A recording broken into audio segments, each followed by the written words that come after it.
Good evening, everyone. It's Ambassador Kosh, your favorite Vorlon, and this is a very Vorlon Christmas special. And this is actually my very first live stream, but I wanted to do something a little festive and everything for my live stream as much as I love Christmas, and I know everybody else does as well. So we're going to have hopefully a few guests come in tonight and join in the festivities. As you can see, I have my Christmas tree up. I do have the decks hauled, and we're just going to have a good time tonight with this live stream. And yeah, so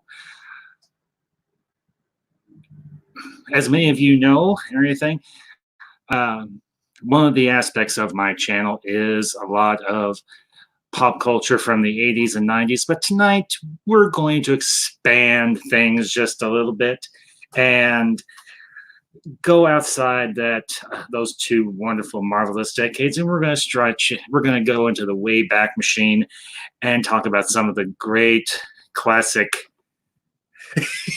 Yes, Jeff B., I have always been here. And thank you for joining, Jeff. Glad to see you. And but yeah, we're going to stretch our legs, get in the Wayback Machine, and go back in time to some of the great Christmas classics of yesteryear, way before the 80s, way before the 90s. And we're just going to have a good time. So, as I said, we're going to hopefully we'll have a few people pop in tonight besides just my ugly mug on here. But for those of you that are watching and for those that are going to eventually show up, yeah. I think for me, the great thing about Christmas is it allows all of us to have those nostalgic memories about when we were kids. And even if there were some not so great memories about Christmas, there was always something magical about this season.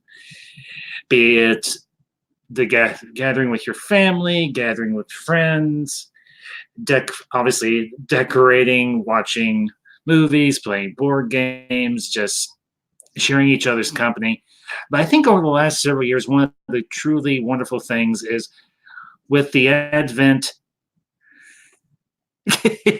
Hey, just another nerd. Good to see you, sir. Yes, indeed, those thrice darn narns. Yes. And for anyone that wants to bounce in and everything and join in the discussion, I will be posting, well, here in just a minute, I will post the link to the live stream. So if you want to jump in, just send me a thing on Twitter, and I will send me a DM on Twitter, and by all means, you are more than welcome to participate besides just watching the chat. So anyhow, I think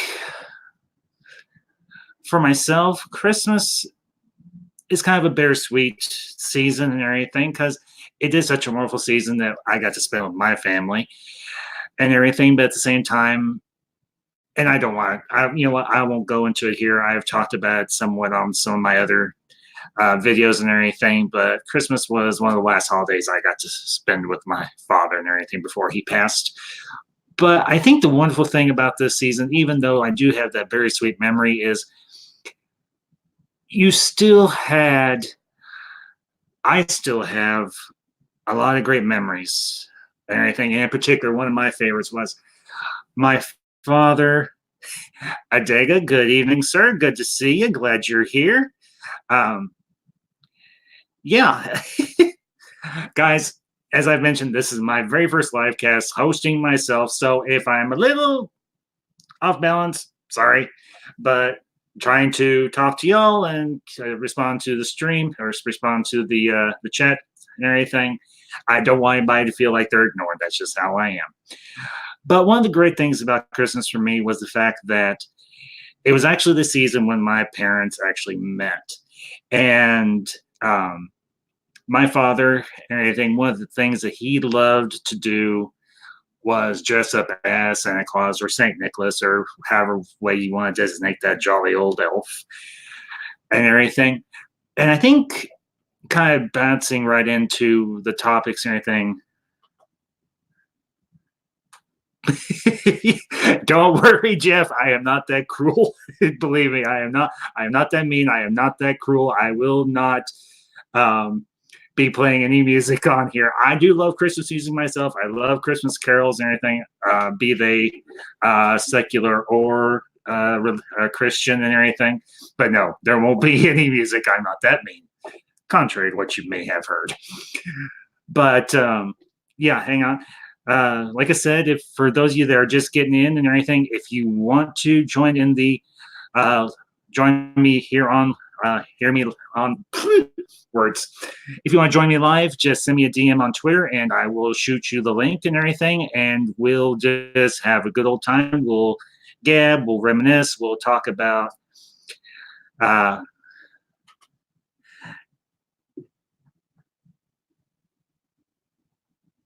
okay, Jens, that's okay. I don't know how exactly to send you link, Jens, if you did want to participate, but just let me know how would be the best way to get that link to you. And if you want to join me, you are more than welcome, sir, obviously. The same goes for, like I said, the same goes for the rest of you. If you want to join in and everything, just send me a DM on Twitter and I will get it and I will send you the link. Because we don't want, I don't want everybody in the whole wide world and everything, although that would be an interesting live stream to say the least or anything. But if you feel comfortable enough to be live and everything, let me know. But getting back to the topic at hand, obviously, Christmas. Okay, hang on. Hey, Shia, good to see you and everything. Shia says, good Christmas music was ruined for me when they played it at work from Thanksgiving to the entire week after New Year's Day, all day, every day for 8 hours. Shia, I know exactly what you mean. I used to work retail myself, and I used to work in the food service industry, so I know that struggle. Believe me. Christmas music, and we'll just kind of bounce into this topic. Christmas music is one of those things you either love it to death. Oh, just another nerd. That's just fine. Like I said, either watch or participate. I don't care if it's just me talking for the next hour and a half or however long this goes. That's fine. I have no problem.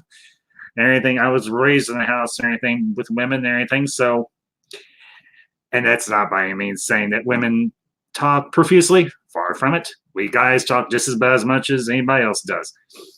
But yeah, getting to Shia's point and everything. Christmas music, I think, is one of those things.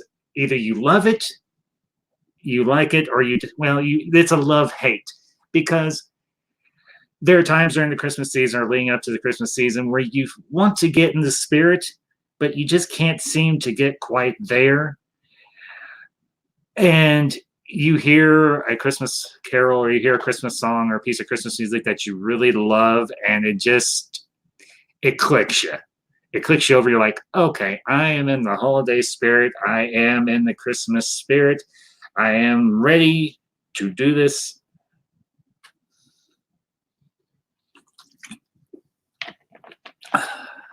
I like, yes, Jeff, absolutely. Because it seems like towards the end of November, going all the way through December, and even in some cases,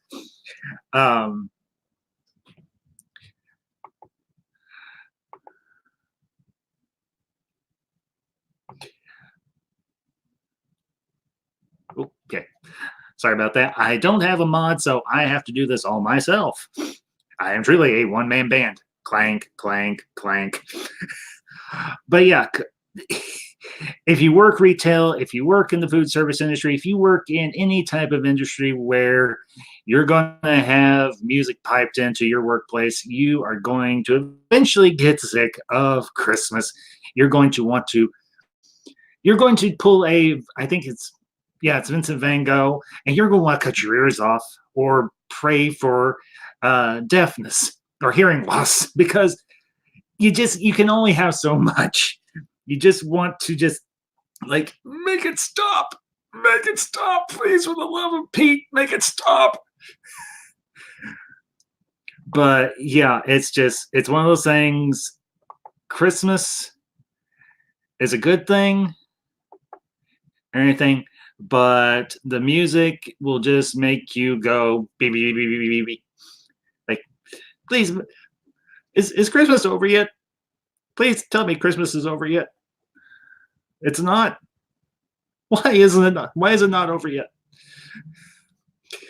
But anyway, so bear with me just a minute, folks. I know there's only 5 of you so far, but I'm going to send out a few links to people just in case they want to jump in or anything. So just bear with me for half a minute.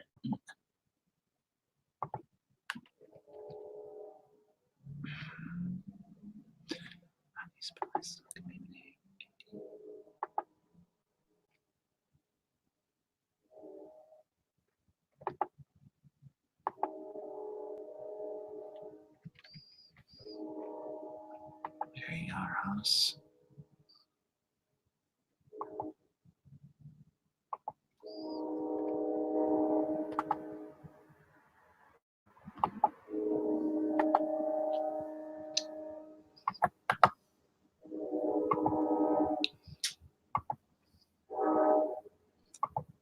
Yeah, let's see who else. We'll see. Hey, Jeff B, just a quick question. Are you on Twitter?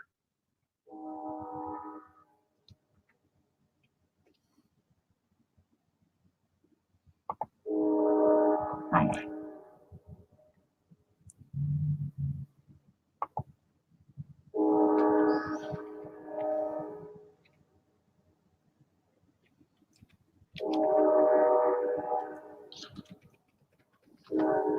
Okay.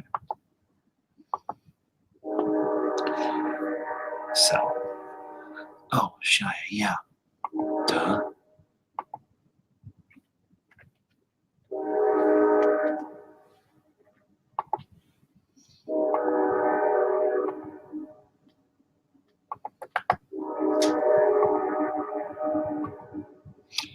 Oh, and folks, please forgive the.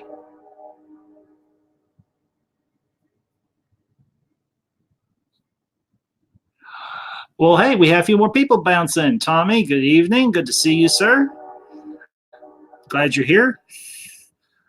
So, anyway, and folks, I am sorry. I live just a few blocks away from a railroad crossing. So if you hear the train whistle blowing in the background, no. Yes, yes, just, yes, nerd. Choo choo, choo choo. But anyway, for those of you who are just coming in, um, we literally just got started and everything. I'm waiting on a few people and everything to get back to me whether or not they want to join the stream and everything. If they do and everything, hopefully we'll have a few other people on here. But like I said, besides just my mug talking for however long this goes. But getting back on topic and everything, I think one of the kind of transitioning over from the whole music thing, I think one of the other great things about the Christmas season is we have had the privilege to have some really wonderful and maybe not so wonderful, but wonderfully cheesy and corny Christmas movies and Christmas specials come out over the last several years. And I think one that we'll discuss anything right off the bat, I think it's one that everybody will really like. I know it's one of my favorites. Bear with me for just one moment, folks. There we go.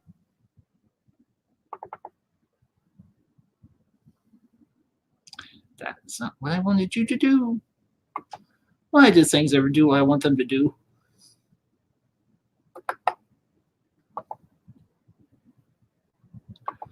Go away.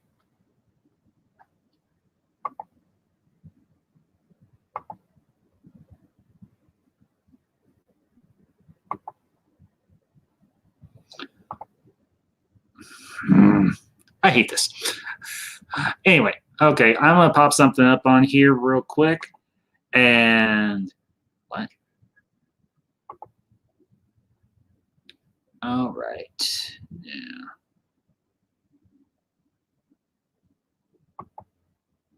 There we go.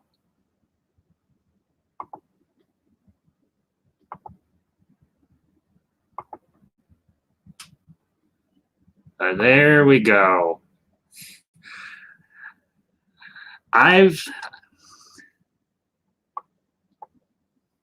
Oh, I didn't know I could do that.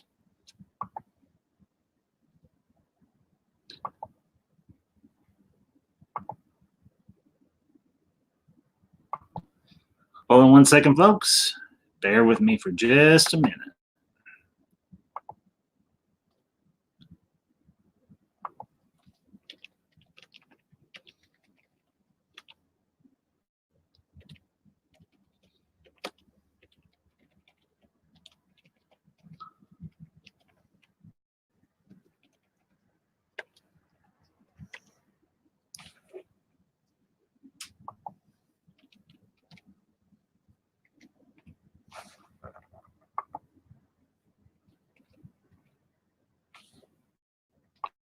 There we go.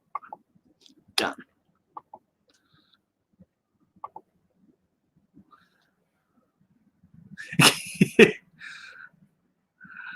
All right, let's see what have I missed in the last few minutes trying to get things taken care of here. Dega, how's it going? Tommy, good to see you, sir. I think I've caught everybody as they've come in. So, okay.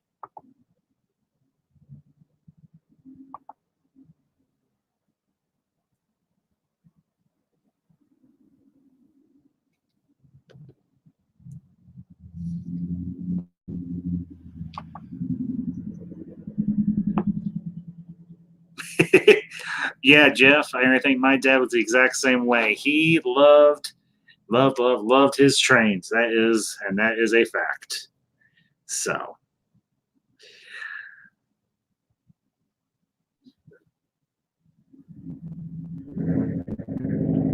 right. All right. So, getting back on topic with this little gem right here. I remember, as I mentioned, some of you may have, um, going to see the original Home Alone in theaters well, not way back, but back in the 90s. And for me, the movie has not gotten old. Honestly, if anything, it has, if nothing else,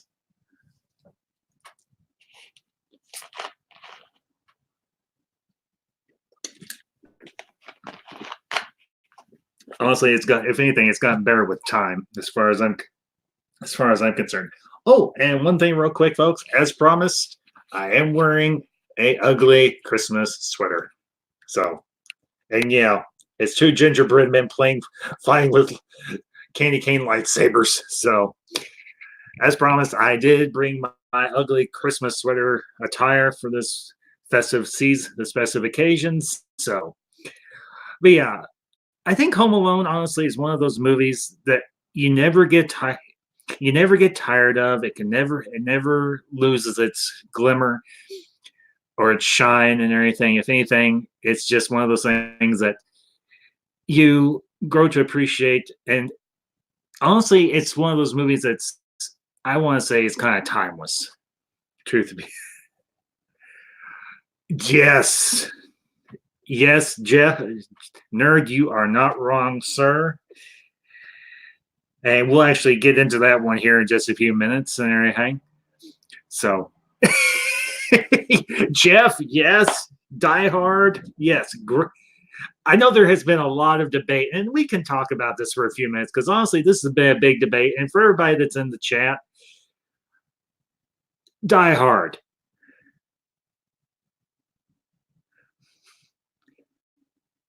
Oh, Shaya. And Shaya, check your Twitter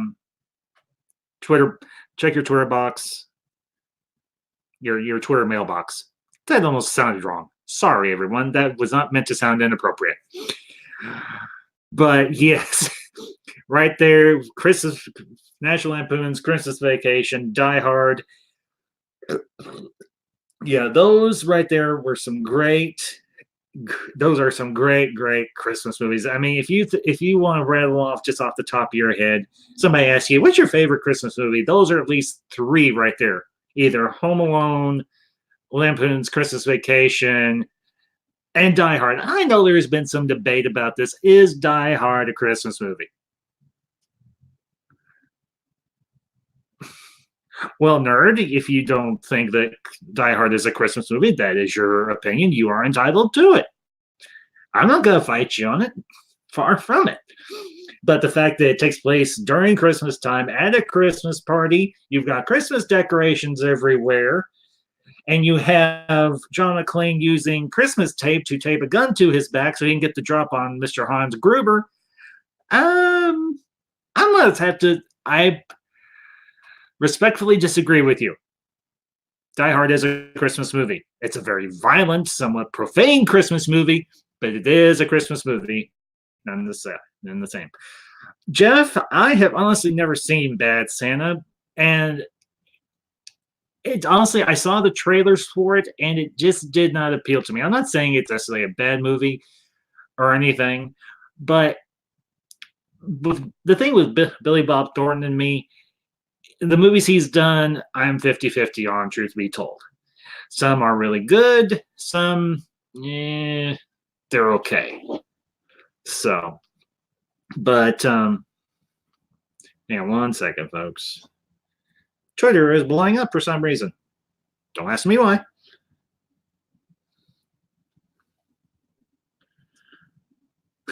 Okay. Twitter's a little slow. So anyway, but yeah, Bad Santa, honestly, I guess it's okay or anything, but it's one. Jen, sorry, I just saw your message. I'm on Ambassador. My Twitter handle is Rogue5778. All right, that's my Twitter handle, Jen's. Here, I'll put it in the chat for you. Okay.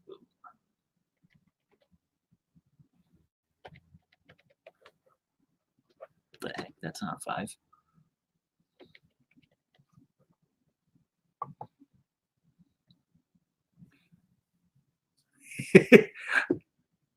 Adega, yes.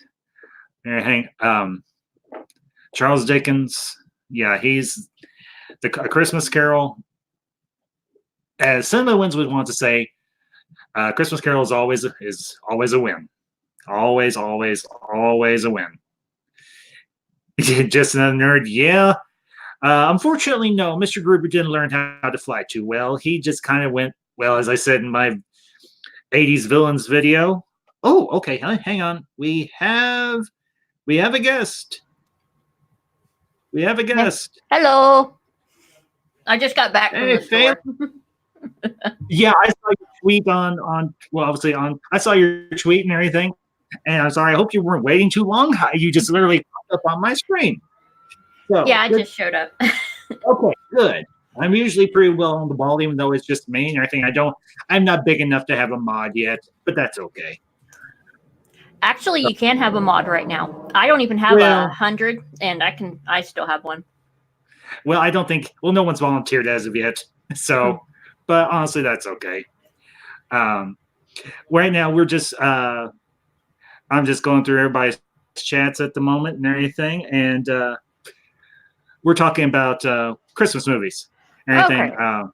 So we haven't gotten into, and this is not going to be restricted to just 80s and 90s Christmas stuff. This is going way back or to even current. So, yeah, nerd, there are many versions of A Christmas Carol. It's hard to pick one. I would have to say one of mine, and Phelan, you can chime in anytime. Just cut me off. Just make Okay. sure it doesn't hurt. Make sure it does. Make sure it doesn't hurt. So, Muppet Carol. that's a good one. Here, let me make you bigger. There we go. Well, this is my first live stream, so I'm getting all the little kinks worked out, so I know how to do this better for when I start them full time. Well, not full time, but regularly. So Awesome. yeah, but yeah, I have seen Muppet Christmas Carol. It is a good one. I think one thing that's kind of overlooked, and it's one that just came out within the last. Oh, when did that one come out? Because there was a CGI one that they did and everything not too long ago and everything with Jim Carrey and everything. Oh, I think yeah. it was. Yeah, I think I've seen that one. Let me. It wasn't my favorite. Jim Carrey. Okay. Well, the good thing is you don't actually. If it's CGI Ebenezer Scrooge, it's not quite so bad. So, but yeah, here we go. Let's see if I can. All right. Hang on. There are quite a few good ones. I know that my go-to Christmas channel is Hallmark because it's like a month of Christmas movies and they're great and you don't have to really worry about them. Yeah, very true. So, yeah, there's the one with Mr. Carey. Mm-hmm. Yeah, so. At least they made it look like them. Yeah, they did. Anything? Oh, Shia, that's quite all right. Don't worry about it, kiddo. I think Nerd's ready to fight anyone that says Die Hard's a Christmas movie. But he wants to be in a Jello pit. Because I saw he said that earlier. Yeah.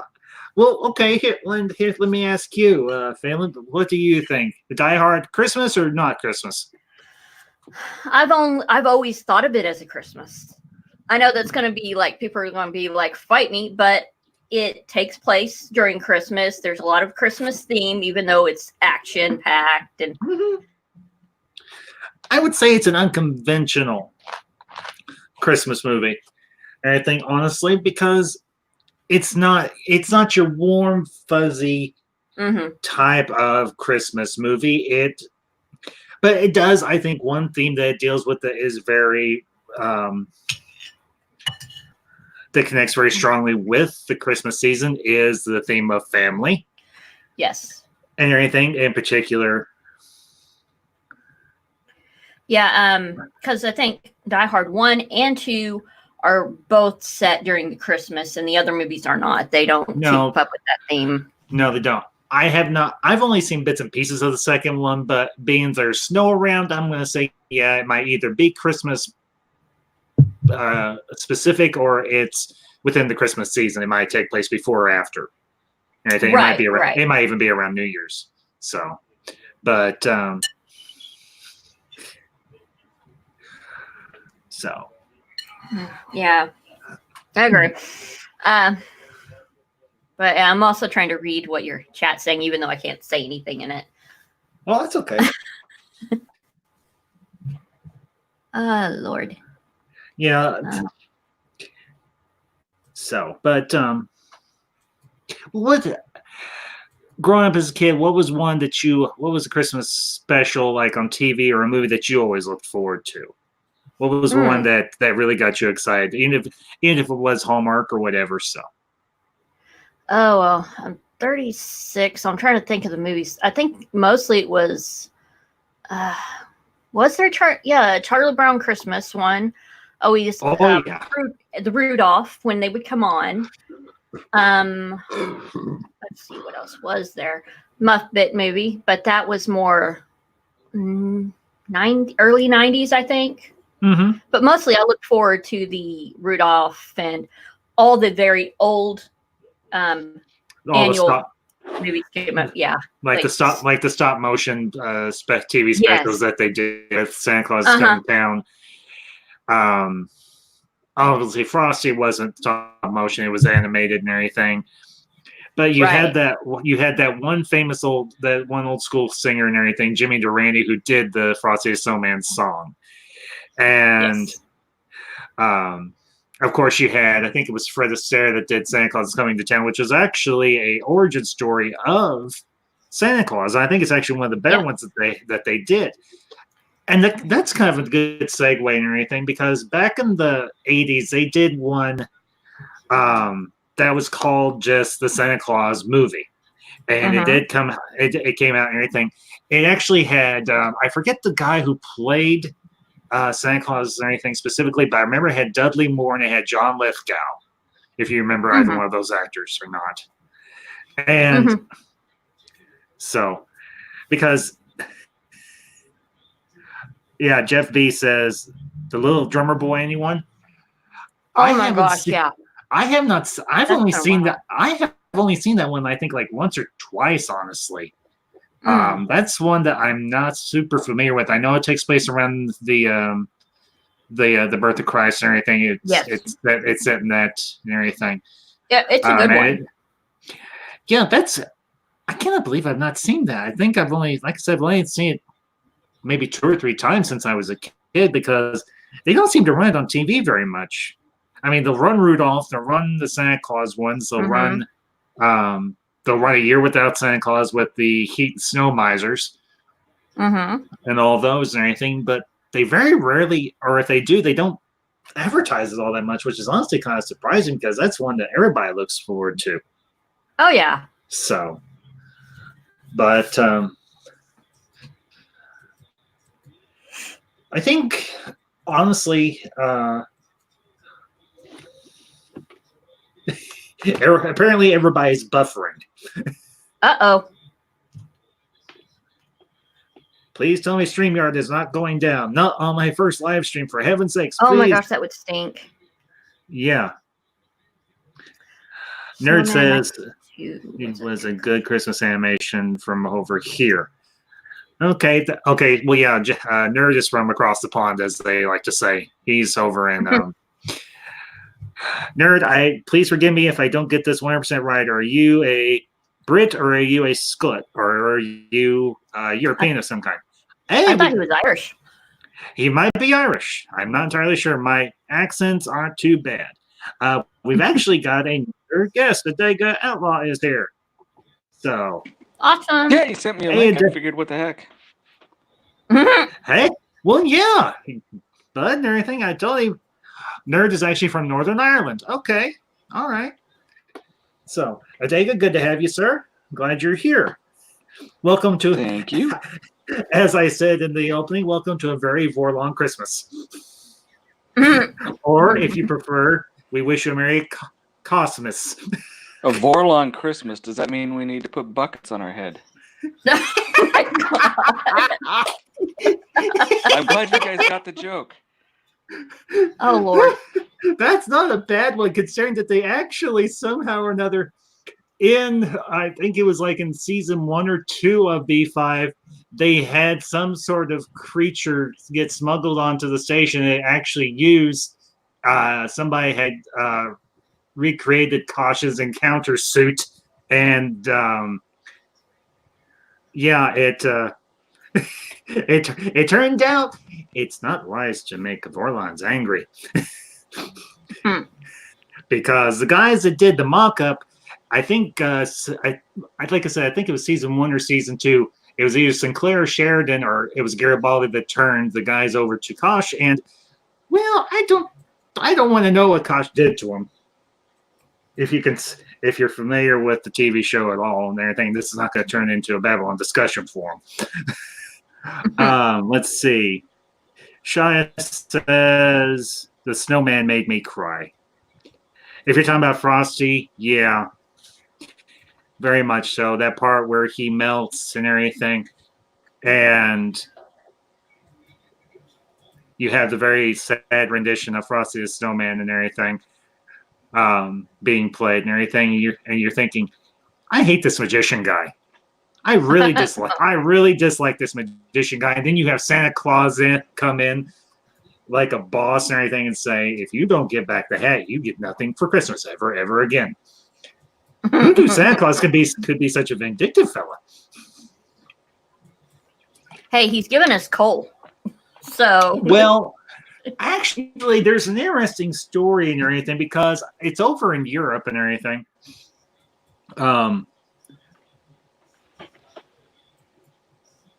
Oh, Nerd shared an interesting fact. We'll get back on Christmas. Interesting fact: the actor who played Kosh actually married the actress who played Lita Alexander. Yes. So that's Adwin Chamberlain, I think is how you pronounce his first name, and Patricia Tallman. I did not know that. Thank you, nerd. Appreciate the fun tip. I'll have to stock that away in my memory bank. Adega just said, "Could we use a welding helmet?" Actually, that might be more accurate. No, it's Buju. It's the Buju helm. It's the Vorlon Buju. The Buju? What's that? Boo with Buju. I can't remember which episode, but the Ranger. Oh gosh, what is his name? Marcus. Yeah, Marcus Cole. He was, and he said, "She'll go ahead and run around, and the Vorlon got Buju." Oh yeah. I actually just watched that episode and everything. It was in season 3 when they went to Sigma 957 to get the first ones that lived there to help in the war against the Shadows. Yeah, I think. Yeah, it was Buju or something along those lines. I'm full of that trivia for B5. Anyway, this is Christmas. Sorry. No, that's okay. And Adega, if you ever want to do it, and Adega, if you ever want to do a B5 live stream, I'll have you on. Oh, okay, that'd be great. Yeah, I'll bore you to death, but that'd be fine. Well, no, because I love B5. I love it. I love it to death. I don't know how many viewers we'll have, but I'll on everything. We can totally. We'll go and everything as for as long as we can. Ooh, but Sounds let's good. Let's get back on the topic at hand and everything. Hideko, what about you? What are some of even if it's something really obscure, if it's something well known, what's some favorite Christmas movies or TV shows or stuff that you loved as a kid or even you love now? You know what? There's very few that I don't like. Okay. It's a seasonal thing, you know, they all go for it. My family, my wife's behest is we watch the Lampoon Christmas Vacation every year. Yes. On Christmas Day. And that doesn't seem to get old. You would think it would get old on you, but when you see the guy out in the yard and he's draining his Eddie septic tank into the neighbor's cousin shitter's full, you know. Cousin Eddie. Yep. Yeah, that you're not wrong there. Actually, I don't have a physical copy of it, but my father and mother-in-law got me a PlayStation store card for Christmas one year, and I'm like, I know what I'm buying with this. And I got Christmas Vacation, and I got what was it? Oh, good grief, A Christmas Story. If I had one, you know, little Ralphie. Yeah, a Christmas. A Christmas Story. Christmas Story. Yeah, it's just called A Christmas Story, and everything. It's about a kid getting a BB gun for is Christmas. that licking the pole that's frozen? Yep, that's the one. Oh my god! I don't hated know. that movie. I don't know if they still do this, but TNT and TBS and everything, they would run A Christmas Story back to back from Christmas Eve night through Christmas Day. Shia says, bore me. I love B5 too. Well, Shia, my next live stream, everything, which will be sometime next week, I may do a B5 live stream then. So, but yeah, this might be one that not everybody's familiar with, or one that some have forgotten. But Darren, what's his name? Hold on, I'm going to look this up. I might be old and everything, but I still love Google. And all Oh my right. gosh, I can Oh, remember the name of the movie.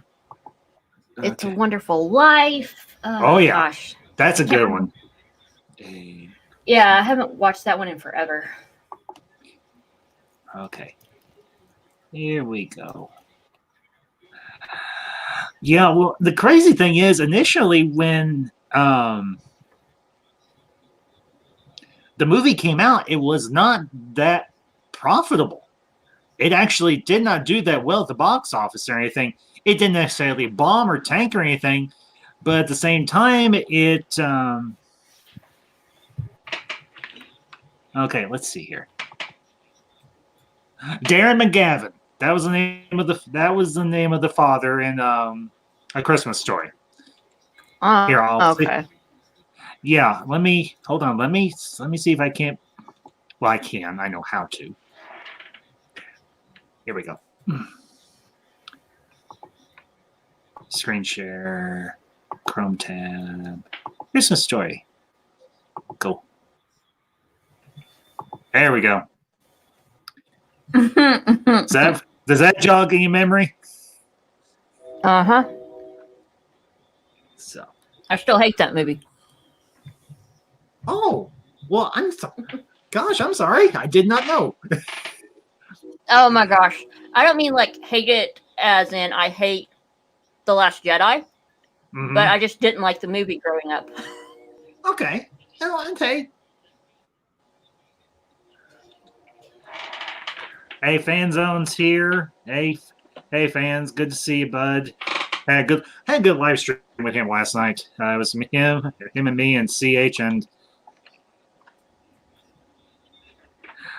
But okay, and Shy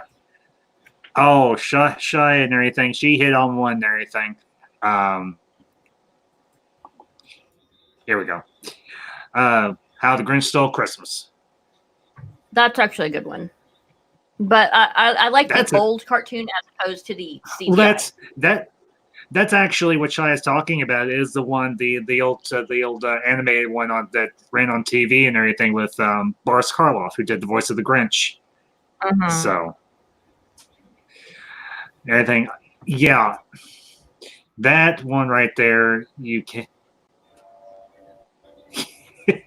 Adega, I didn't know you couldn't see the chat. I'm sorry.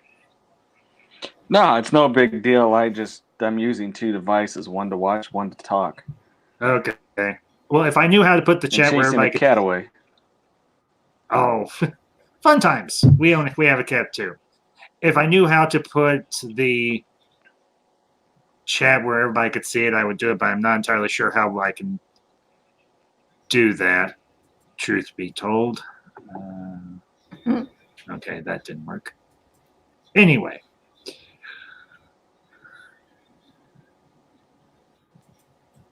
Okay, Nerd has. Nerd. I know they're not Christmas movies, but I like the fantasy and magic of movies like Willow, Labyrinth, and even Harry Potter. Yeah. Well, the interesting thing about Harry Potter is they actually brought those out up until I think like the 5th movie around Christmas, because they run those over forever. Yeah, I don't think it was until like Order of the Phoenix when they started releasing them during the summer and everything, and then they kept them during the summer. But the first 4 and everything, Sorcerer's Stone,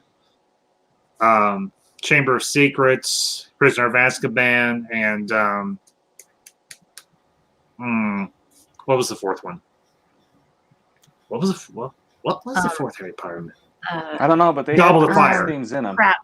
Goblet of Fire was the 4th one. About the They tournament. released, yeah, that was the one with the Wizarding Cup tournament and everything.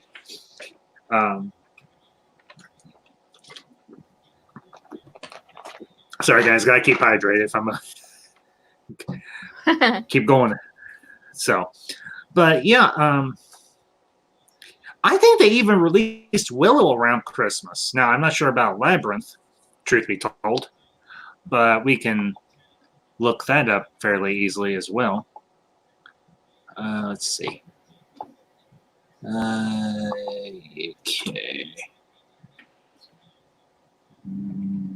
Willow.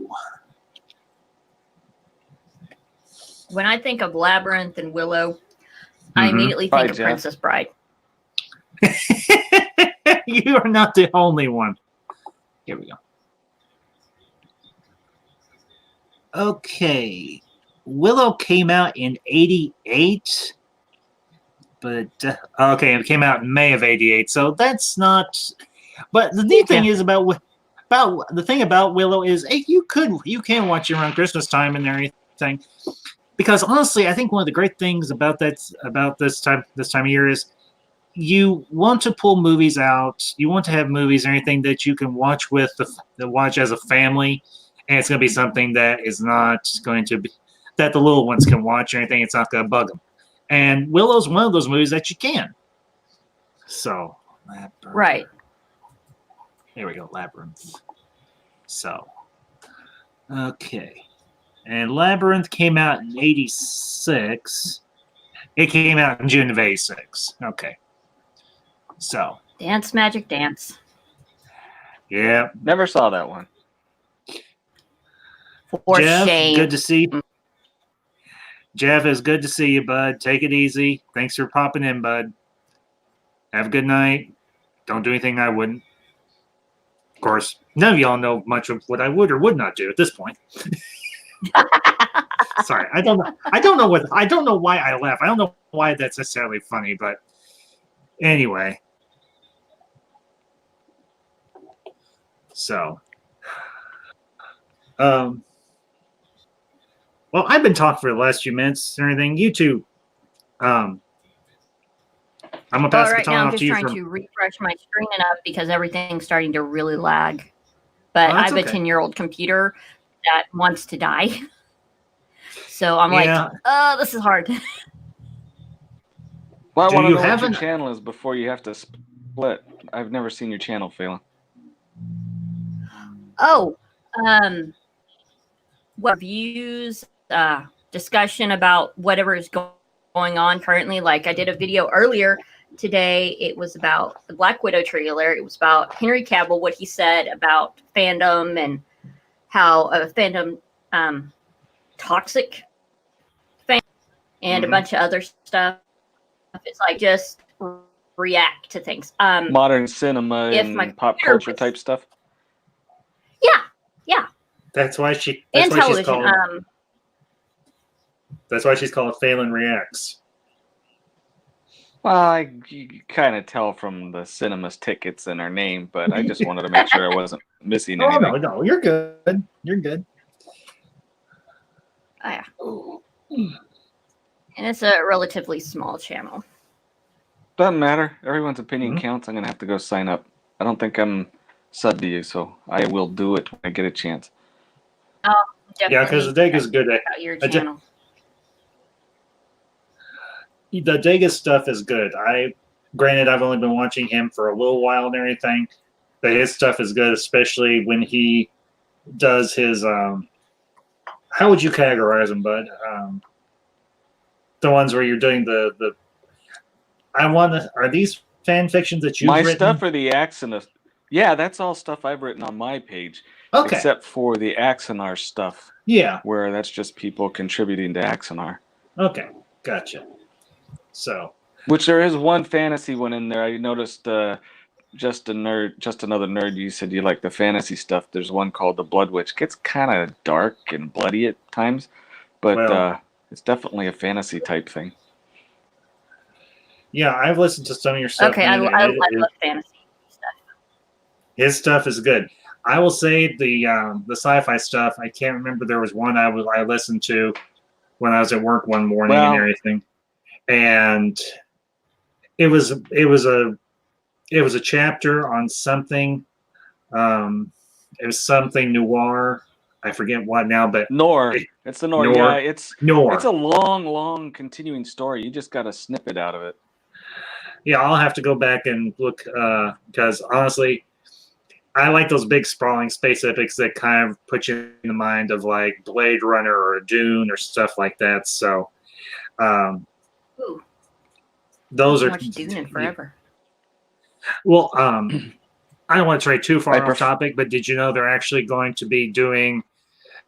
I think it's coming out next year or either in 2021. They're rebooting Dune. Hey, thanks. Just Yes. another nerd. I saw that. Yes, I did hear about that. But they What say are they they're going to rebooting? reboot something. It's been going in the works for a long time. At least Yeah, last but they've got the cast finalized pretty much. They've got the script. Adega, they're rebooting Dune. Denis Villeneuve, the guy who directed Blade Runner 2049, is actually directing it. But here's the interesting thing. They are actually splitting it up and everything. They're only doing, I think, like half of the first book in a movie. And then if it does well enough and everything. There's another... Dune. Yeah, Frank Herbert. Yeah, no, actually, I've been following that for a while. I'm getting static here and off, and I'm sorry if I interrupt you guys because No, sometimes it's jumping in and out, and there's No. something wrong with my device. that's okay. Don't worry about it. We all have tech issues. It happens. So don't be no worries. But yeah, there's a channel on YouTube. It's I don't know if either one of you heard of it. He's not. I think he's got like 200,000. No, he's got like 2,000 subs or so. It's called Ideas of Ice and Fire. He covers Game of Thrones. Okay, you have heard of him? Yeah. Yes. No, I've been watching it for a long time. I've been watching him for a while, but I've kind of gotten away because I've been, kind of busy with mine and everything, so I haven't had a chance to catch back up on him and everything. But he does a lot of good stuff on his channel and everything. So, but yeah, it'll be interesting to see what direction they go with that because from what I hear, the cast is actually pretty top notch. And everything. I don't recall who all is in the new this reboot and everything, but it sounds like they got a decent cast to do this, and they got somebody who knows the lore and the world and everything to write a decent script. So, and do a decent storyline and everything. So, and obviously you got a guy. Okay, now I'm gonna sound stupid and weird, but I did like the original Dune that was done in the '80s, although it wasn't what it should have been like in the book. But I'm really looking forward to seeing someone actually do it right. And Adega, no, you're not going to sound dumb. I'm actually going to do. I don't know when I'm going to get to it, but I am going to do a video on Dune and everything because I remember seeing it on TV a lot, and there are two different versions, and there's actually a version that's slightly longer that's got extra scenes in it and extra dialogue that kind of fleshes out. I have that one. Oh, do you? Cool. Yeah. Well, there's one everything that it's an animated intro, for lack of a better term. It's got a lot of paintings and stuff, and it's got a voiceover. I think the voiceover is actually done by Dino De Lantris, however you want to pronounce his name. He's the guy that owned the studio that financed the Dune movie.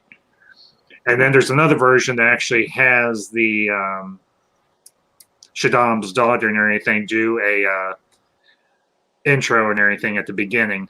And then you have the original theatric, they had her doing the intro, but because the movie was so long, they cut out most of what she was saying. Mm-hmm. And then when they re-released it, they found out, wow, this movie really dumbfounded a ton of people. Yeah. So they did the cartoon one.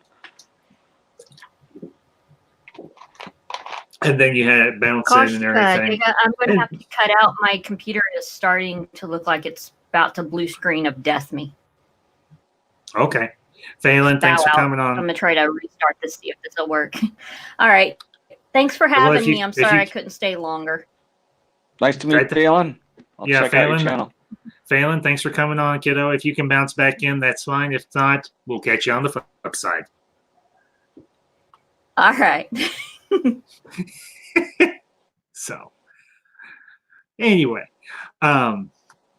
Yeah, honestly, Dune is one of those movies I think has stayed in the public consciousness for a long time. And they did a TV miniseries on sci-fi that actually wasn't that all that. It was truer to the novel than the movie was. But I think what Denis, Dennis Villeneuve is wanting to do is obviously do it on a grander scale and give it the proper treatment that it should have been given. So it'll be interesting to see what direction he takes the story and if he sticks pretty close to the book and everything. And I'm hoping that they actually, if it's successful enough, they actually go all the way through, or at least go up until the end of Leto the Second's life. So That would be a good ending spot. honestly, yeah, because when you get into, I think, is it Heretics of Doom where he gets killed off or dies, or because you have a couple of time jumps in there and everything, like big ones and everything, particularly after Children of Doom, when you go into God Emperor. No, God Emperor and everything is in the same lifetime as his Leto's sister, Ganima.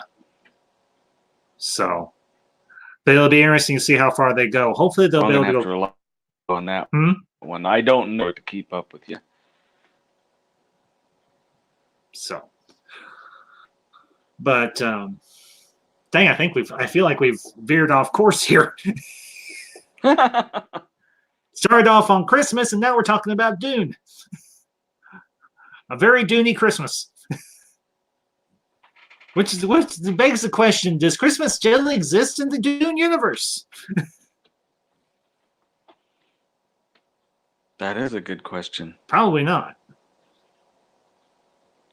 Well, we don't know if the Christian faith has survived or anything within the Dune universe. So, even though Christmas unfortunately has become somewhat secularized, but who knows? It's one of those big what ifs. Maybe they have Christmas trees and wreaths and all that stuff and Christmas lights in Dune. We just never see it. Or maybe there's just a planet out there that's dedicated to nothing but Christmas. They hang them on worm carcasses. That's a possibility. Decorate a sandworm. That's a very distinct possibility. Oh, Christmas worm, you are so great. Huh? I just saw Jeff. He says that he's seen Dune Merc at Walmart. Dune I didn't Merchant? know they were doing Dune merchandise. Yeah, at Walmart. I'm gonna Dang, have to look that up. I didn't even know that. Wow. Well, the weird thing is they never did do they didn't do any merchandise for the movie and everything because they didn't think it would be that profitable in the long run. You didn't have a little Paul figure and a little Chani figure and a Stilgar figure and whatnot, and you didn't have that weird that strange looking weirding gun or whatever that you could play with. Weirding module, yeah. Yeah, the weirding module. So, but yeah, that's just. Well, if it's true, hey, go for it. You gotta fill in the sci-fi void somehow, being they've pretty much sculled the ship with Star Wars. Oh, Jeff, you had us going. You goof.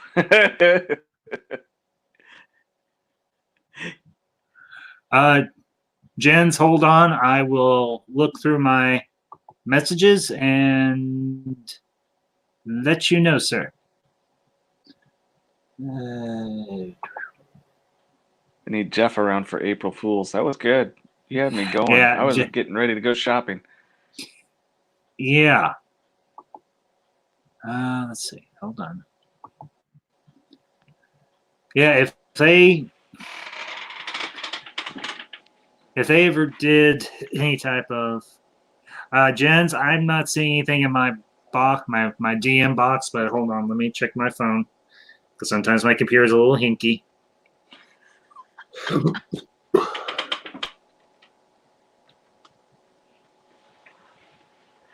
Oh, there he is.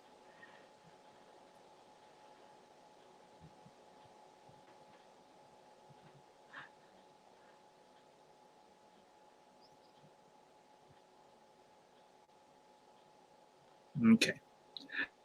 Hold on 1 second, Dag. I'm doing something here, so let me use That's our gift. okay. I'll comment on what Justin Nerd said, that in his house the weirding way was just it's what they called shouting. My wife has a weirding way. She can curse people literally. It's weird. We were in college, and I was a couple of years ahead of her. We're both chiropractors, and Mhm. she had a male professor who just hated women, and half her class was female doctors. Yeah. And they were going and this happened to be Christmas. They were going for Christmas vacation. She turned to her buddy that was sitting study buddy next to her and said, "I hope he breaks his nose over the holiday." He came back with a broken nose right Whoa, after that okay. happened. Yeah, no, Whoa. there's more Okay, than one instance. that's This happens a lot. wow. Okay. You That's don't but monkey with my wife. obviously. Well, there's an old story in my family. My grandmother, God rest her soul. If you mess with the family, she could do things that honestly we couldn't explain or understand, and she would know something was about to happen or come up and everything. That hold on 1 second, Adega. This lady right here is family.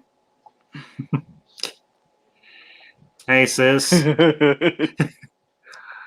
good to see you. Hope you're doing well. Do me a favor. Message me on Facebook. We need to talk. I miss your face. We haven't seen each other in what feels like years. I know you've been in the hospital. But please, for the love of Pete, get on. Lady Maverick, if you can hear me, message me on Facebook or message me on my phone if you still have my number. If you don't have my number, message me. We need to talk. I miss your face. Love you, sis. She's family, but she's not family. If that makes any sense. Yep, I got a brother like that. I do too. Me and Lady Maverick, we went to high school together. Okay, good. It's been longer than a year, Lady Maverick. It has been longer than a year. And stuff has happened. Obviously. Won't go into it here. Too many people. Yeah, there's that whole arrest warrant, and the foreign country. He's talking about the Italian mafia. He's got a long story to weave for you. It's more stuff on her end than it is mine. My life is not that interesting, nor is really hers. But I take it that's a good one. Yeah, me and Lady Maverick, we go back 20 plus years. And I've got a friend from high school. We're the exact same way. We call each other bro. We get together on the holidays, all that other stuff. So, and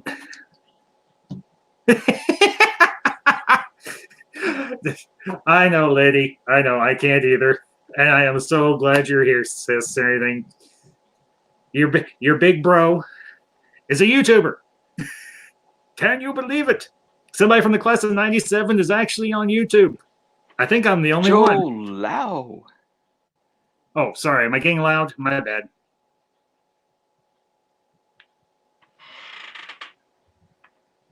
Hey, Joe. Hail. And apparently my name is now Koa, which is actually an ancient Hebrew name. I know this because I studied ancient Hebrew. So, Joe, And good. Gray Troll is here. He is? I don't see him on the chat yet. He just stepped in. Oh, Hey, there Gray. he is. Great troll. Greetings, sir. Merry Christmas. Ho, ho, ho. Welcome to a very long Christmas. I'm going to make that stick. Stories by Irish. Hey, Stories. You were she was on the chat last night and everything with me and CH and fan zone or fan scene. I think this is almost like a Overlord DVD reunion, so to speak. Hey guys, I'll I'll tweet this. Be right back. And Joe, anybody else that's popped in that has a channel, if you want to pop in and join me in Adega, you are more than welcome. So just shoot. Well, you know what? What the heck? I'll just send. Let's see. Hey, you know what? I've had time here, and if you got 3 people that need to hop on, I will step aside. I don't know. I know there's a limit on how many people you can have. You can have up to 6. So if you want to stay on and everything, I'm just gonna put the link in the chat for anybody that wants to pop on, because I think you can do it that way. At least I'm assuming you can. And if Stories or Gray Troll or Joe or anybody wants to pop in, now they can. So check the chat, folks. I just put the link down there and everything. Anybody wants to come in, by all means. But yeah, you can actually have up to 6 people in a chat and everything. It doesn't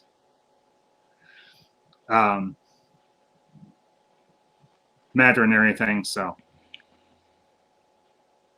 well, it does matter, but the limit is 6 and everything. But you can. That's as many as they'll have and everything. Because I think just about everybody now who live streams does use the StreamYard. I know WCBS does. I know Overlord DVD does. I think Neurotic does.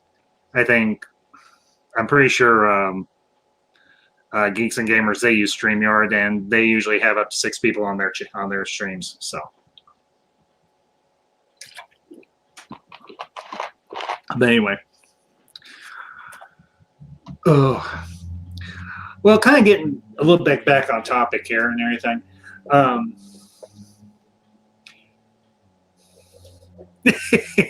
Yes, Great Troll, indeed. All hail the big guy himself. Just hit over 100,000 subs.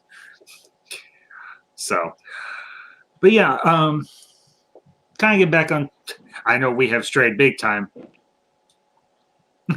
Okay, Stories, that's fine.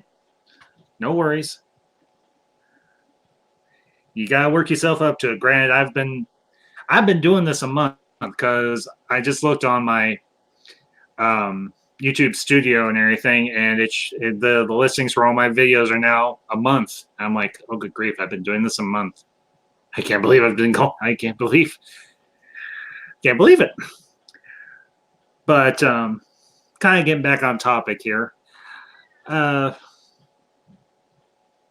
Of the old school Christmas movies or Christmas specials, Adega, is there one that particularly sticks in your mind? I'm talking like going way, way back. 70s? Yes, I'm that old. 70s or even back into the black and white Peanuts. era. Oh, Peanuts, Charlie Brown Christmas. Yep. You know, I was I a kid actually, then. yeah, I was too. I think one of the really cool things about the Peanut specials, in particular the Christmas one, because the Christmas one was actually the first one they ever did. Everything they did the Christmas one, and then once it was such a pop, when it was so popular, because they had a contract with CBS and everything at the time, and CBS realized they had a gold mine on their hands. They're like, okay, Mr. Schultz and guys, please do more. And they actually, I think the Halloween one was the second in line. Uh-oh. All right, Adega, I hope you're prepared for some British humor, as our friend CJ, or my friend CJH says. So here we go. Yeah, Ambassador. Asians. Yeah, and Adega, is it? Yeah, Adega. Adega,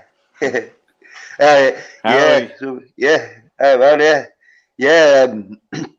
Tried like getting on earlier, but because I got a Twitter account, I was like finding it hard to do a DM message, like so. But yeah, Well, got on. Yeah, That's yeah. okay. because saying Die Hard, it is a Christmas movie, but as you were saying, Ambassador, it's an action, violent Christmas movie. Yes. Which is like fair enough, isn't it? Because like that there's been that Night After Christmas with the thingy, like skinny sort of like scarecrow sort of Oh, doodle. A Nightmare Before Christmas. Yeah, that's it. A Nightmare Before Christmas. Yeah, Well- like that. That's like a Christmas film, but obviously it's not like Jolly Christmas, like Elf. And Dega, let me ask you and Jen, say anything. I think honestly that's one of those movies that you can watch twice a year. Because you can watch it at Halloween and you can watch it at Christmas, and they're both perfectly fine. Because they both Absolutely. Yeah. honestly, Or you can watch it when you're drunk. So any time of year. Yeah, you could say that too. But I think honestly, Stories by Irish, she says, yes, absolutely. You can watch Nightmare Before Christmas twice a year. It's actually one of her favorites. I think that's also become one of the modern era favorites of Christmas movies or Christmas specials or anything that people have really keyed on and everything. Because it's out of the box when you think about it, because it's not your atypical, obviously, Christmas movie. And I think honestly that's one of the best. I think that's honestly one of the best pieces of work that Tim Burton's ever done. Truth be told, I know some people are going to say, well, Batman '89 was his best movie, or Sleepy Hollow was his best movie. I think honestly that movie is so imaginative and so inventive that it is like timeless sort of thing, because it's that's animated puppet thing, sort of like stop animation. Yeah, it's stop thing, motion yeah. animation. It's anything that, and honestly, that's why a lot of your stop motion animation features are so short, because it takes so incredibly long for them to do the stop motion that you're like, are we done yet? Are we done yet? Okay, we moved it an inch. Are we done yet? Hey, Jeff's back. He says, Beetlejuice. New class. well, actually, he said a few minutes ago, Rudolph is his favorite. Yeah, and that's the neat thing, because honestly, I think what Tim Burton did, he almost did a callback or a homage to all the old stop motion animated features that they did for TV back in, I think it was like the 60s, because you had a whole slew of them come out in the 60s, because you had Rudolph, you had Santa Claus is Coming to Town, you had Little Drummer Boy, you had A Year Without Santa Claus, and I'm sure there are others that I'm just not thinking of. But Joe says, I am shy. Well, that's okay, Joe. We're all a little shy. You just gotta sometimes just suck it up and go. Yeah, I've never been shy. I got to tell you this story. This got rid of all shame and shyness out of me. When I was never really that shy, but my son, my oldest, he was 3 years old, 2 or 3. He just got out of diapers, and we were flying a 4-hour trip, and the kid, he thought he could, hold it the 4 hours, and of course he couldn't. And so my wife was taking him back and forth on the plane to go to the bathroom. He kept running back saying, potty broken, because there was no water in the toilet. And so finally the kid, his teeth are sweating and everything, and I decided to take him to the back of the plane, show him that the toilet worked and everything. And so I can't see how the kid held it that long. Well, I went into the bathroom. I started going. I said, look, it's working. So he panicked. He says, potty broken, started screaming, opened up the door. I fell out with my pants down. There was a stewardess right above me looking down with her eyes open, and my kid's running down the aisle to the front of the plane with his hands up in the air going, broken potty, ah! And everyone turned around looking at this naked guy in the back of the plane. So after that, I haven't been embarrassed about anything. Yeah. But I used to be quite shy, but I got to like 18 in that age where I was going out night clubbing and that, and a few drinks and that, and I've had like them sort of embarrassing moments where the next day you're thinking, oh, what now? Yeah, now it can really embarrass me much now. Yeah, and yes, to everybody in the chat, Tim Burton is a visionary. Unfortunately, I think he's lost his vision, which is kind of sad, truth be told. It's really sad and everything, because what was the last good movie that anybody can think of that Tim Burton did that wasn't Goodness. There wasn't a reboot or a remake of something else. Because I think, honestly, the wheels came off for him with Alice in Wonderland. Hello. Well, which is like fighting a dragon at the end. Yeah, the Alice is fighting the Jabberwocky that was voiced by the late Christopher Lee. So. Yeah, it did go a bit crazy, that, but... So. But, yeah, just responding to... Go ahead, gents. I was say he did a lot of films with Johnny Depp. Yeah, and the other English actress. She played the Queen in Alice in Wonderland. Helena Bonham Carter. Yeah, because there was a lot where the films and that there'd always be them two, and it was like if them two weren't in the film, it was like, nah, I don't want to make it. Yeah. Irish says she doesn't care for the second. I think Irish, if you're talking about the second Alice in Wonderland Through the Looking Glass, yeah, I didn't even go see it. Oh, done that. I think I heard about that. Apparently, Helena Bonham Carter and Tim Burton are married. So, well, that would make sense. You want to give your wife some work. Throw a few rolls her way. Although I'll say it, Helena Bonham Carter is a. Oh, Jeff, we'll have to save that for the Christmas stream or the Christmas stream. We're doing the Christmas stream. We'll have to do that for a Halloween stream or a Tim Burton one. Yeah, he could do a Chucky movie, but ooh, a Christmas Chucky movie. No. And I don't know about anybody else in the chat or you guys or anything. I don't honestly care for these horror movies that they're doing during Christmas because honestly, it just doesn't mesh. At least as far as I'm concerned. Yeah. You say you aren't saying Bad Santa? No, not Bad Santa. I'm talking like the horror movies that they've done the last few years and everything. That they release around Christmas time or take place during Christmas. Yeah. Kind of like with Krampus about the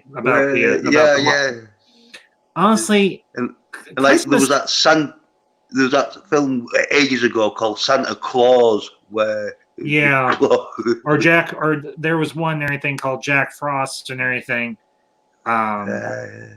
That the snowman was some sort of monster or something. Christmas is one of those times of year where things should be kept decent, should be kept clean.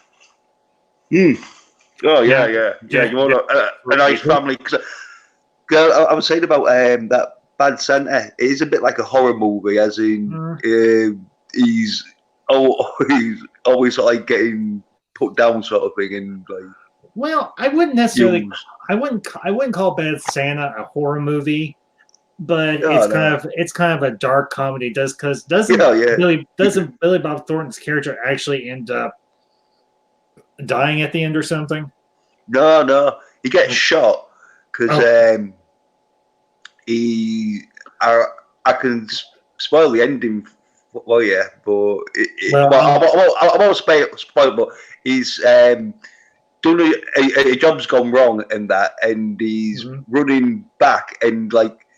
The cops like give him the stop or I'll shoot sort of thing, but he keeps running, so they just shoot him that, and then like you think he's dead sort of thing because he looks half dead, but then the next sort of like shot he's in hospital.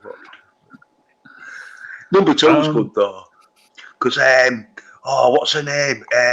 Like fried green onions and I know who you're talking about. Yeah. And Misery and that. But she plays... Kathy Bates. Yeah, Kathy Bates. Yeah. Like, she plays his mother in that, and she plays it real good. As in, like, she probably plays, like, the mother you don't want. She reminds me a bit of my mother, but not as bad because like she does some crazy stuff and that, you know. That's why I like the Bad Santas. And the little midget dude, he's real funny in it. Mm-hmm. Everybody's saying I should make Tommy a wrench. I don't know how to make Tommy a wrench. If anybody in the chat knows how to, tell me. I will do it happily. But I have no idea how to make somebody a mod. No. Yeah, look, Tommy's in the chat, right? So you watching one of his videos about the strength of lightsabers and that. Mm-hmm. You know what, ladies and gents, I'm gonna have to bail. I can only sit still for so long because of health reasons and a few other things like this cat. It won't leave me alone. So I'll catch you guys later. Adega, thank you for being on, and good to see you. Hopefully we can do this again sometime. Absolutely. So you have a good night, bud. Thank you again for coming. Yeah, good night, man. So, and then there were two again. Yeah. Oh, it's an option on YouTube. Okay. Well, I don't know exactly how to negotiate this thing. Oh, here we go. View on YouTube. Jens, are you still there? Oh, yeah. Okay. All right. Okay, here we go. Oh, wow. Okay. This is different. Yeah. All right. Well, okay. For some reason, I'm out of sync. And I don't know why. So we're going to just go back over to StreamYard and continue on there. There we go. That's better. Yeah, I would say you'd be all right. Yeah, because for some reason my camera is out of sync on YouTube. It's doing failing thanks and everything. I'll look into it some other time. I think Tommy has enough wrenches as it is. Anything that he mods on for other people, so we'll claim him some slack and everything. But Valen, thank you for the tip. Valen, if you want to bounce back on, you can, or if you just want to stay in the chat, that's fine too. Irish says StreamYard and YouTube are fighting. I guess they very well may be. Although they should be getting along because they work together so well usually. Yeah. So, but yeah, Jens, anything obviously you come from across the pond as they say.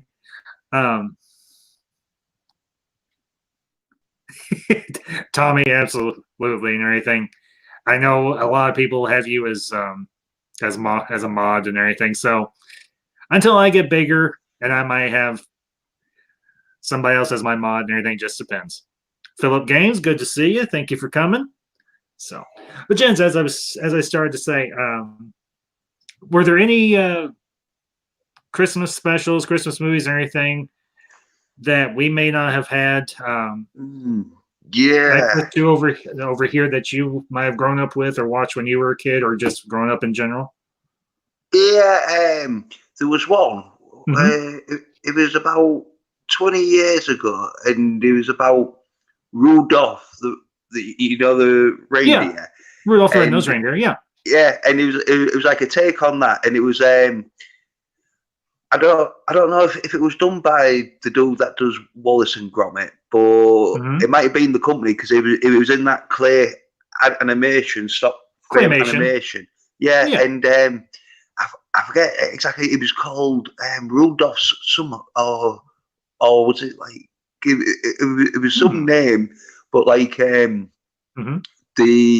premise of it was Rudolph was entering like an Olympic Games sort of thing to see who was the best sort of reindeer, and can't remember too much of it because it was like a one-off like Christmas special sort of thing, and it had like some famous actors that I think voicing it, like doing the voices, British actors, and like went sort of like got repeated, but it when sort of like quickly, as in like it wasn't a big, but it was one of them things where I don't think America or Canadians or that like yeah, and yeah, there was like the snowman, but I think America. No, the walking in the air. You know where the. Are you talking about Frosty the Snowman? No, it's called the Snowman, where it's done like a cartoon, but like like pastel drawing cartoon. So the okay, all right, yeah, the artwork on it's real good and that a bit rushed because you know when you do animation sometimes you'll rush it a little bit, so like the colouring, but it was like pretty good, and it's about like a little boy. Well, I say little, he's like 10 or something, and he builds a snowman, and like the snowman like comes alive at night, and then like takes him sort of like flying around with other snowmen, and this was like when I was a kid. This because it was a big like hit of over here. There was like the song. I forget who it did, but he was like a little kid at the time, and he was in a choir, and so he sang like the theme tune, and that got to like #1, and it was getting repeated the like Christmas, like every sort of Christmas for about 10 years or 15 years. It was always getting repeated after it. Yeah, the Snowman. Yeah. Well, and Phelan brings up one and everything that honestly I kind of flipped my mind too and everything, and that's the Doctor Who Christmas episodes that they have done, particularly in the last few years. When I think you may or may not know this, correct me if I'm wrong, but didn't they start the Christmas episodes with David Tennant's run as the Doctor, or did they start? I don't think, did they do one with Chris Eggleston? Do you remember offhand? No, if you don't, really. It's okay. Yeah, no, because like I stopped watching, like, well, I wasn't really big into Doctor Who, but it was like when I was young, it was like there was 4 channels, and so like, and it was on a Sunday, and Sunday was like boring, and so the only thing was like politics or like church sort of stuff, and so I got you. Okay. And Philip Gamings has a question. Do you consider Die Hard a Christmas movie? Yep. And he's talking about the first one with Bruce Willis and Alan Rickman. So that's kind of been the great debate tonight on the stream and everything. Is Die Hard a Christmas movie? So do you think it is? Yep, definitely. It's a bit of a violent, as you say, a bit of a violent Christmas movie. Yeah. But there's the Santa hat, and there's like Christmassy songs going on, and it's set around Christmas, isn't it?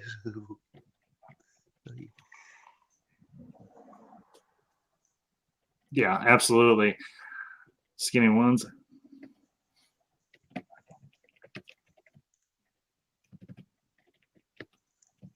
Because one of my favourite Christmas movies is Scrooge with Bill Murray. Oh, Jens, thank you. I was hoping someone would bring that one up. Honestly, that honestly, yes, that is one of the. I think is one of the great Christmas movies, and I honestly think it's a really good adaptation of the Christmas Carol, the Christmas Carol story.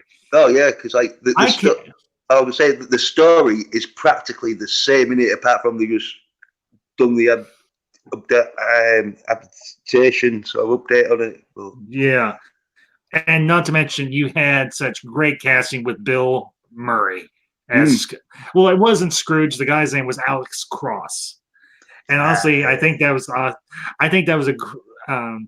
he did such a great job. And you had the one guy that was on the board that got fired, played by Bobcat Goldthwait, and you had Karen Allen as the love interest. So, not to mention, stop. Okay, Jeff, I don't know who's smelling your hair, but if they're that close, you have free license to. Yeah, you want to be lucky you got some hair because I've got a bald spot. Yeah. Honestly, I think the three adaptations of the Three Christmas Spirits was such a great take and everything, because you had the the Ghost of Christmas Past that was a cab driver. You had the Ghost of Christmas Present, who was that fairy and everything. It was like Tinkerbell or whatever.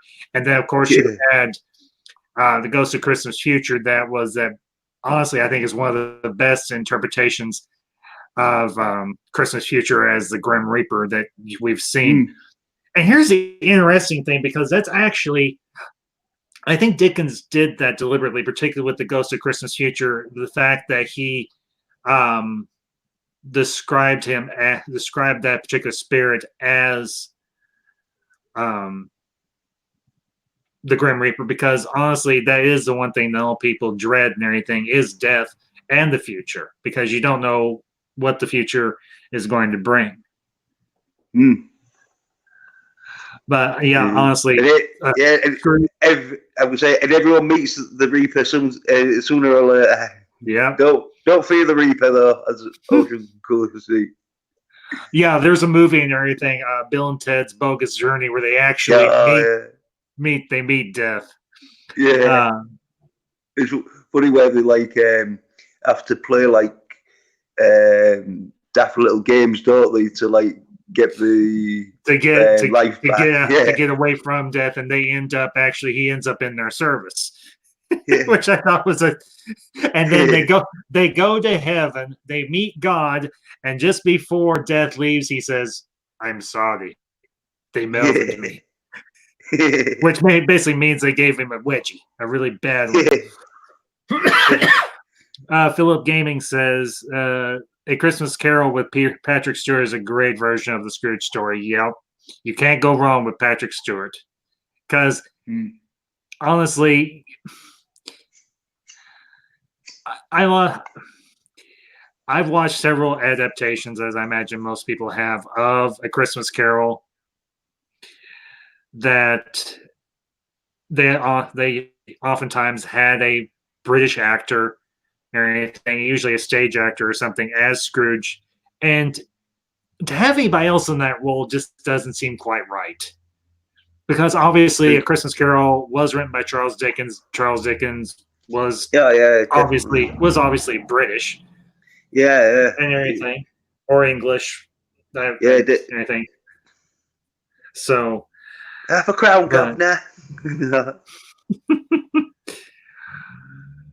All right, Biden, behave yourself, or I will kick you out, so to speak. Yes. So, but I think, honestly, and Jen's, your 2 cents is welcome here. I think if you wanted to do a ranking or a listing of some of the great Christmas movies that they've done and everything, honestly, for me, it would go It's a Wonderful Life, Home Alone, Die Hard, which I know third place. Hello, Biden. Hello. As I was saying, let's see, number 4 for me. I'll just do a top 5. Number 4 would be National Lampoon's Christmas Vacation, and for heaven's sakes, A Christmas Story, which I don't know if you're familiar with any of those or not. All apart from A Christmas Story, I might know it, but okay. Well, honestly, we can discuss it, because this sounds like one that some people. Yeah, because Mm-hmm. is one that I think has that some people aren't honestly all that familiar with. Basically, the movie itself came out in the 1980s, but it takes place in the 1950s. right. And involves this. It's about this family in the Midwest and everything. I think it takes place in Indiana or Illinois, but it's a small town and everything. And this kid is trying to figure out a way to get a BB gun for Christmas. And everybody, and yep, Philip, you got it. one of the great lines. And it's the story and everything is fairly straightforward. This kid is trying to figure out a way to convince his parents to get him a BB gun for Christmas. Yeah. And he tries everything under the sun to do it. And there's all sorts of cute little side stories involving the kid. His name is Ralphie. Everything you don't learn the mom or the dad's name. The only named characters and everything are Ralphie and his brother. Oh, for heaven's sakes! If somebody in the chat can remember the name of Ralphie's brother, put it in there. But there's a couple of really memorable scenes and everything where there are these two bullies, and they're known throughout the entire neighborhood and everything. And one day, yep, Shia the leg lamp, and we'll get to that in a minute. There's one scene and everything where Ralphie has had a real bad day at school, and the bullies are just giving him no end of grief. And Ralphie snaps and bum rushes the big bully. The bully's toady. The bully's name is Scut Farkas. And he bum rushes Scut Farkas. And this guy's the bully is like at least a foot taller than he is. Bum rushes him, knocks him to the ground, sits on him, and just starts pummeling this guy and everything, this bully. And everybody all the other kids in the neighborhood are just watching in astonishment because nobody has had the guts up until now to stand up to him. Now the toady tries to get Ralphie off of the bully, get him off Scut Farkas. Ralphie's not having it. He just pushes the kid down, and this little toady runs off. He says, "I'm gonna tell my dad." So. And eventually, Ralphie's little brother brings their mom and everything, and she pulls him off of the bully, and Ralphie busts out in tears and everything because he's so mad and so angry, and he's had such a rotten day. And the dad and everything is he's not mean per se, but Ralphie feels like, well, I'm screwed. Dad's gonna come home and give me a whooping and everything across the butt and everything. I won't be able to sit for a month. And the mom plays it off, saves Ralphie because she realizes how mean this other kid has been to everybody. And I think it's one of those deals where the mothers all the mothers in the neighborhood are like, yeah, this kid had it coming. He deserved it. Yeah, absolutely deserved all the kids, yeah. Yeah, and everything because this bully has tormented every kid in the neighborhood. And everybody, I think, was just waiting for one of the other kids to let him have it. And obviously it was Ralphie. And there's a couple of iconic scenes or anything that people have commented on in here. Thank you, Shia. Yeah, Ralphie's brother's name is Randy. Thank you. I could not remember that to save my life. There's actually a scene at the beginning of the movie where the two boys are actually getting ready for school, and it's one of those really bitter, cold. Yes, Philip. Yes, that one's only I didn't say fudge. Yep. But the mom is getting the boys ready for school, and she's bundling up the little brother Randy, and she's got him in this like super thick red snowsuit, got gloves on him, and she's wrapped almost his entire head in a really extra long scarf. And the kid's staying there crying in the living room, and they're trying to get out the door to get to school, and the mom's like, "What?" And Randy's like, "I can't breathe, and I can't put down my arms." Yeah. And she's like, "Oh, you'll live." And she's like, "Ralphie, take care. Get your brother to school." And they get to school and everything. But there's a few instances where Randy, he's bound up so tight Yes, Tommy, those idiot mittens are classic. There are a few times or anything where they're walking home from school or they're going to school, and Randy will actually fall over into a snowbank or in somebody's yard, and Ralphie has to go back and pick him up and get him back on his feet because Randy can't do it on his own. But then there's another scene and everything, and Philip actually mentions it here. There's a scene where the family goes shopping for a Christmas tree, and they're on their way home. And it's late at night. They're on the side of the road and everything. And the mom suggests that Ralphie goes out and helps the father and everything change the tire. And he's knelt there next to his dad and everything, holding the hubcap and everything. And the father's putting the lug nuts and everything for the tire into the hubcap.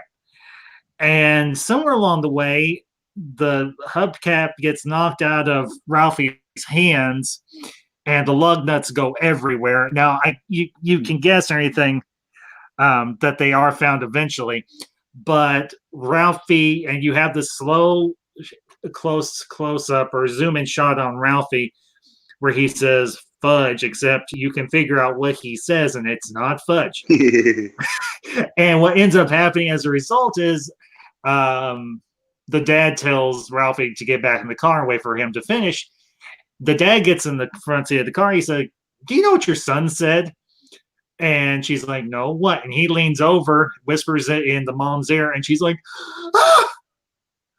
They get home, and the mom washes Ralphie's mouth out with soap. Oh.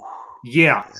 And you have this, one of the cute little quirky things about this movie is Ralphie is, I think he's talking about this movie from the perspective of as an adult, because it's obviously in a way it's a sort of a flashback. And the mother puts a bar of Lifebuoy soap in Ralphie's mouth until he fesses up and tells her who Ralphie heard say the F word. And he unfortunately, instead of telling the mom that, well, his dad has said it on more than one occasion, he actually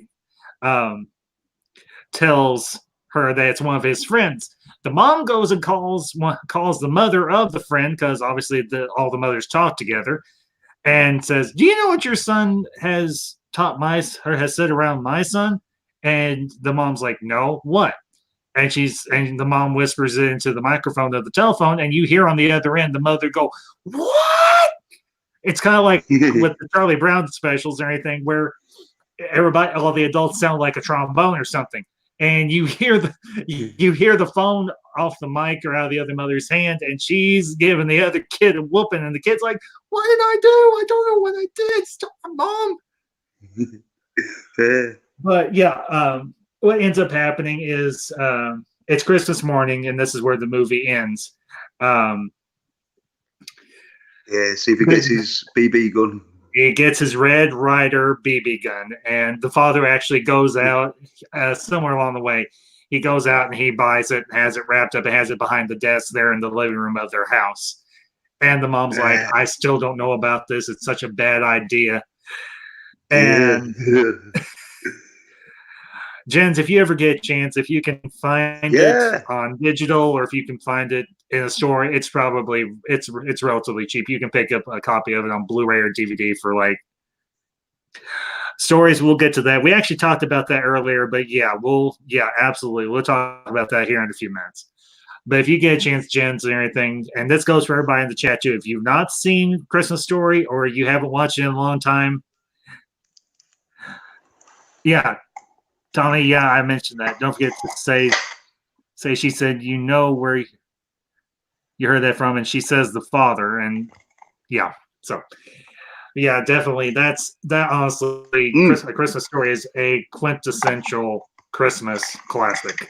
I think because it reminds me a bit of my life sort of thing. Well, that's the interesting thing about it, because it's actually based on a book and everything. I can't remember the name of the author who wrote it, and I actually think it was the author who did the narration and everything, if memory serves me, and everything. But yeah, if you get a chance and everything, to pick up a copy, I highly recommend it. Yeah, because So say like I've had my mouth washed with Lifebuoy soap because it's carbolic and all in it, and so it tastes. Absolutely dreadful stuff. Now, fortunately, I never got my mouthwash out with soap. My mom never. I never. The first time I ever cussed openly in front of my mom, and this is not because I was afraid to or anything. It was just one of those things. I didn't cuss actually in front of my mom until I was in high school, and I was like 17 or 18.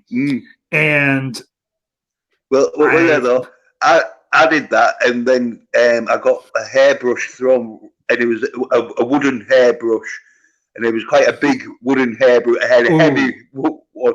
It right at the back of my head, and ouch. Yeah, that sounds painful. But yeah, I'll tell this story real quick. The first time I ever actually openly cussed in front of my mom, and this is a word she said herself throughout my childhood, so she didn't really say much. We were watching Halloween 2 on TV and everything, and they would have those warnings before a show would come back or a movie would come back on, particularly if it was a particularly violent movie or whatever, and they would say this movie contains mature or adult content. Viewer discretion is advised. And they were coming out of a commercial break, and I had gone into the kitchen to get me and my mom a Coke and everything, a can of Coca-Cola and everything, and I was walking back in the living room, and that came on, and I stopped right there in the doorway of the living room, and I was like, no crap, Sherlock. Of course, I didn't say crap. I'm trying to keep this stream fairly clean, but you can imagine what I said. No SH Sherlock. Yeah. And my mom looks at me and says, "Excuse me?"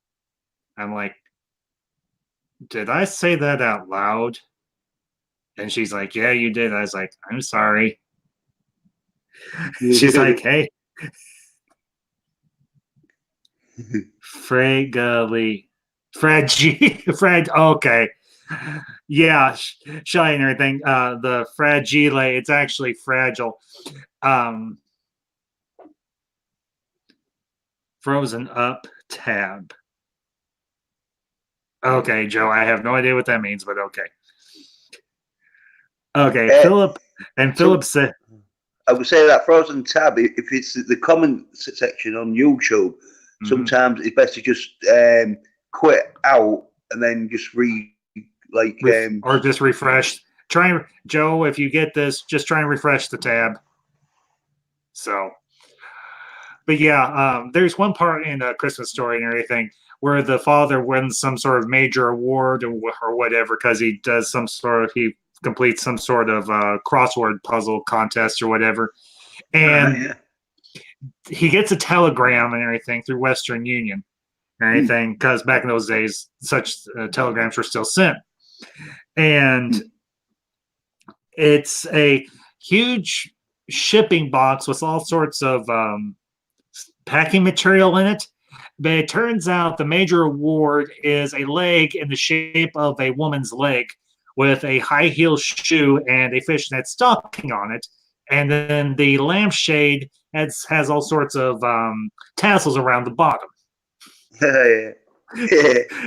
And throughout the course of the film, this is the course of the movie and everything. This is such a contentious thing for the mother that there's off screen.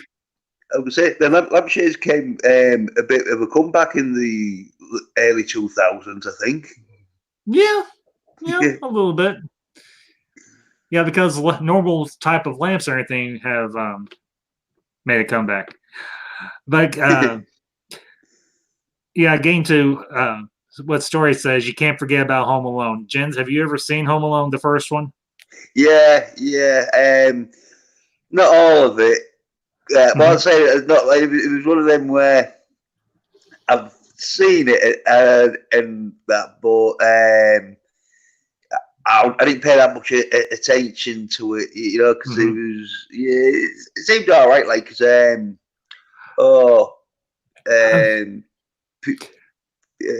Go ahead. I forget the bad guy's name. He's in the Henry and oh, for heaven's sakes! Okay, hold on. I'm gonna have to look this up because I just watched this the other day. Villains in Home Alone. There we go. Harry and Marv. Yeah. Now played by Joe Piscopo Joe Pesci, and Daniel. Is it Daniel Stern? I think that's it. Yeah. But Joe Pesci though, he's real good in that. As in, like, he was honestly brilliant in that. Let me pull up a picture.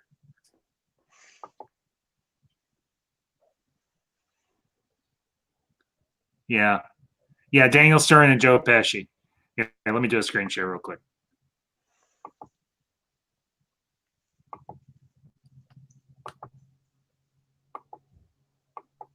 There we go. There's our boys. Yeah. Marv and Harry. Yeah. They were bungling, but at the same time, they were actually kind of intimidating, which I thought honestly was kind of cool about them. Because honestly, I remember going to see Home Alone in theaters back in, well, when did it come out? Hold on 1 second. No, that's not it. Hold on. Yeah, 1990. It came out. It came out in. Yeah, the Web Bandits. Yep, because wherever they went, whatever house that they robbed or anything, I think it was Daniel Stern's character. He would plug up the drains in the kitchen and the bathrooms of whatever house. Yep. Yeah, everybody in the chat, you got it. Nailed it right on the button. Good job. Yeah. I was Go ahead. Like,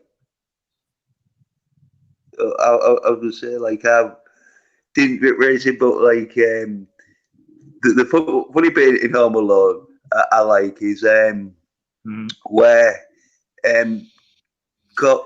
Culkin, he's Colin like, McCulkin. Yeah, he's got like these like cardboard cut out of people and that, and he's got like strings on them, and he's moving them like if they're dancing and that. And, he's playing Brenda Lee's "Rocking Around the Christmas Tree." Yeah, and he has Michael Jordan. It's on a it's a cardboard cutout of Michael Jordan going around on a tree, on a train set through the living room. He's got mannequins he's brought up from the basement. Yeah, that bit I thought was. Hey, Brian. Sorry, Brian. Good to see you, bud. I don't know, Brian. I don't know if you're interested in anything. If you want to jump on, let me know. I can put the link and everything in the chat and everything if you want to come on with me and Jens or not. So, but yeah, honestly, Home Alone. It's been around 20 some odd, or 1990 to 2010. It's almost 20 years old, and even today, even though you know what's going to happen, it still does not get old. And Jeff B says or anything. Oh, okay, yeah. I forgot I can do this. I can put comments because I'm actually the one hosting. Miracle on 34th Street with David Attenborough. Does anybody remember it? Yeah, where he's Santa Claus, and I think he's getting sued. I think he's getting prosecuted or something because he's gone around saying he's Santa Claus and no one believes him. And I think here's the interesting thing about that, because if I remember correctly, Catherine O'Hara is in Miracle, the remake of Miracle on 34th Street. The original actually starred her mother, Maureen O'Hara. Right. Everything. Here, let me look that up. Remake of Miracle on 34th Street. Remake There we go.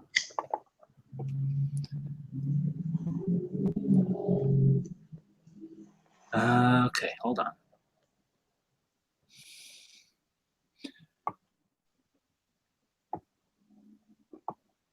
Yeah. Philip Okay. came in It came out in 94. It had Mar Wilson. What the heck?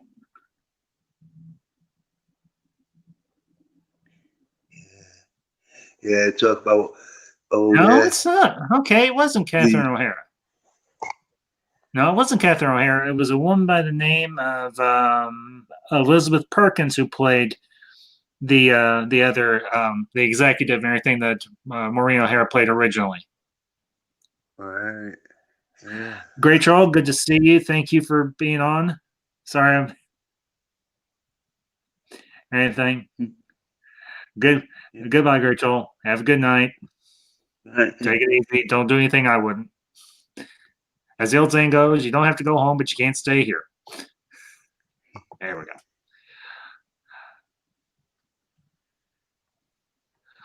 But yeah, honestly, I've actually seen both versions of Miracle on 34th Street. I saw the old black and white one, and I saw the remake. Honestly, I have nothing against the young girl and everything who played the daughter in the remake. But honestly, I liked the daughter and everything in the original better. Or anything. So I don't know if you've seen either version or not, Jens, but yeah. Well, I saw a bit of the newer one sort of thing, but yeah, because I'm like into the action more, and it did seem a bit like yeah, yeah.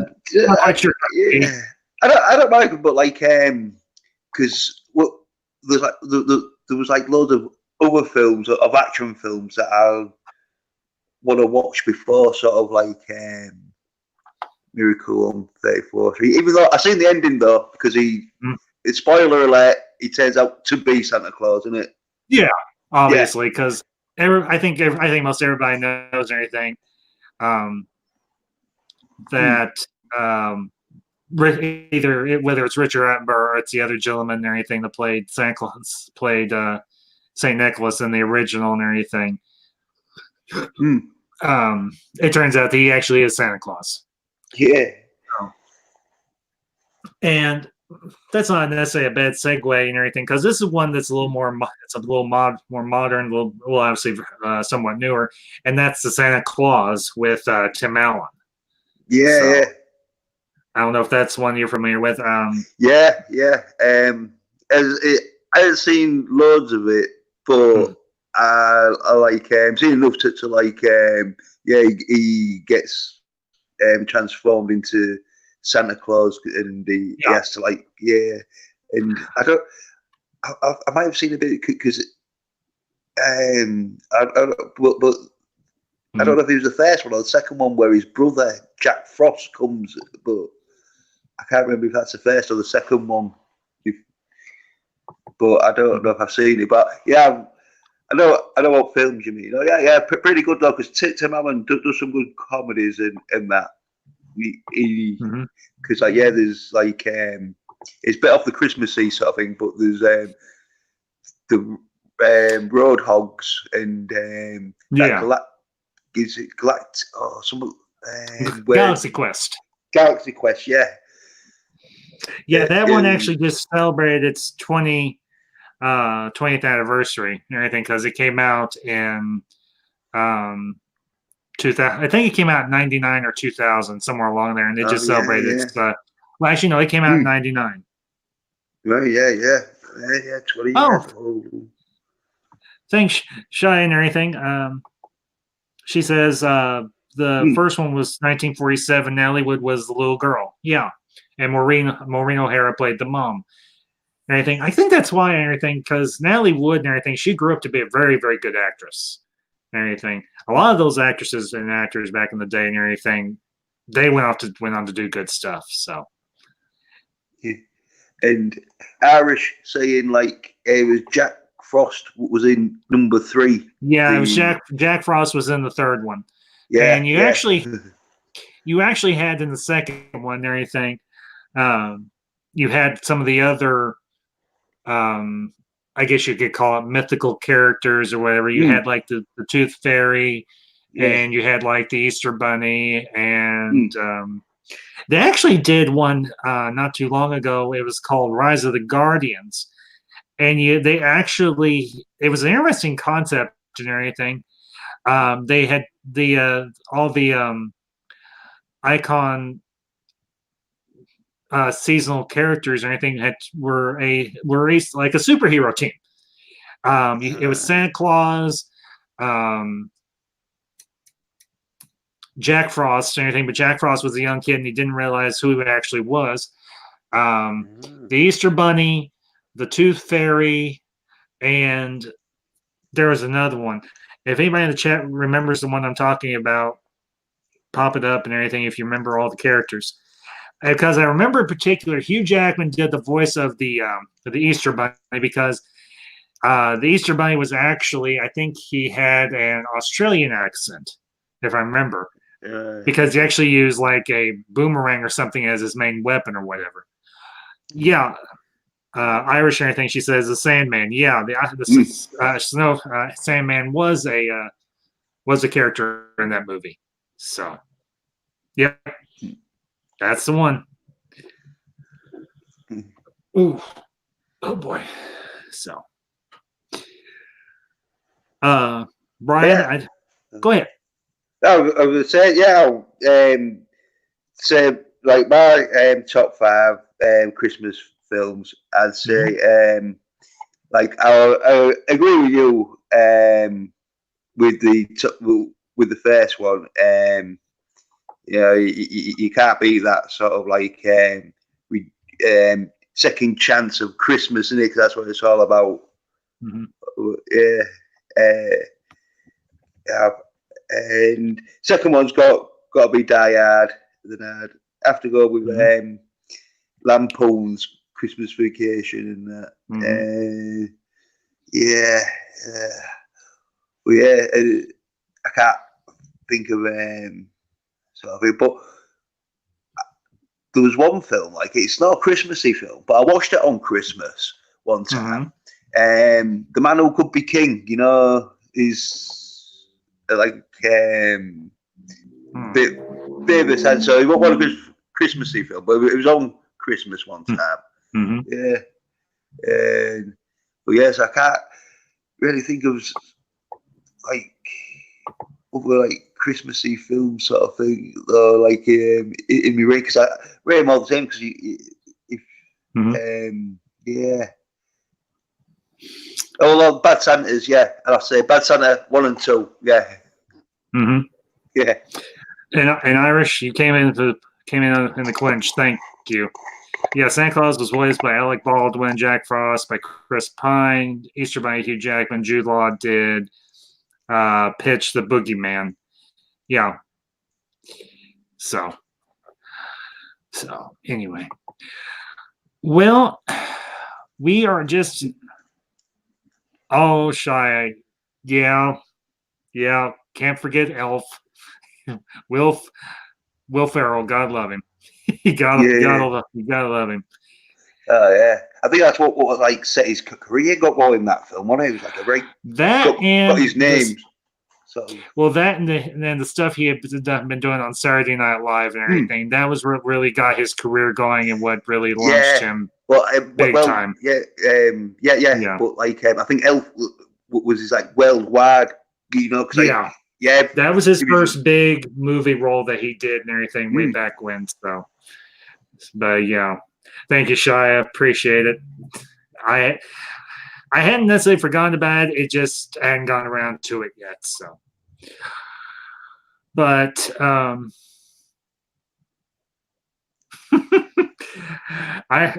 stories, you're not necessarily alone there. I have never been actually able to sit down and watch Elf all the way through. I hear it is a good movie, but Will Ferrell is not one of my favorite actors. Honestly, I think he's okay. He's not the best of the best, but he's okay as an actor.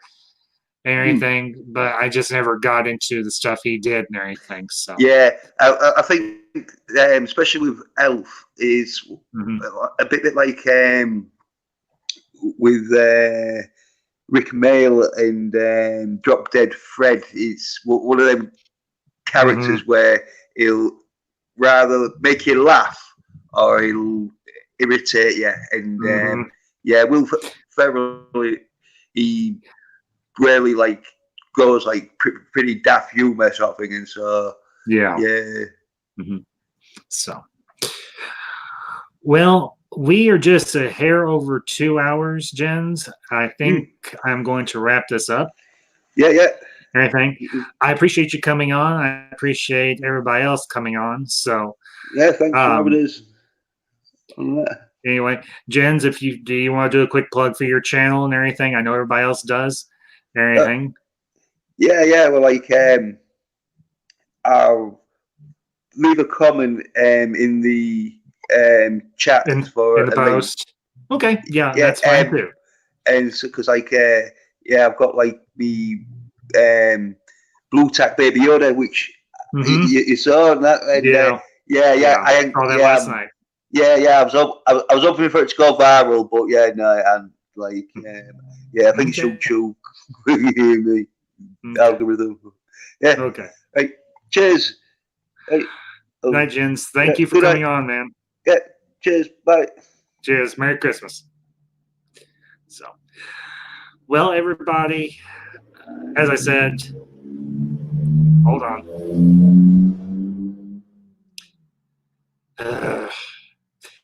Everybody, I appreciate you all for coming on. Thank you to my guests, to Adega, to Phelan, to Jens, and everybody. Thank you for those of you who popped in and everything to join this live stream. This obviously is not going to be my last one or anything, but like I said, I want to do something for Christmas or anything, because honestly, Christmas is a very special season, I think, for all of us. And it's one of those times that really unites all of us. So thank you all for watching. As always, you can find me on YouTube under my name here, Ambassador Kosh. And you can follow me on Twitter at Rogue5778. Y'all have a good night. Have a Merry Christmas. And we will talk to y'all later. And always remember, I have always been here. Good night, everybody.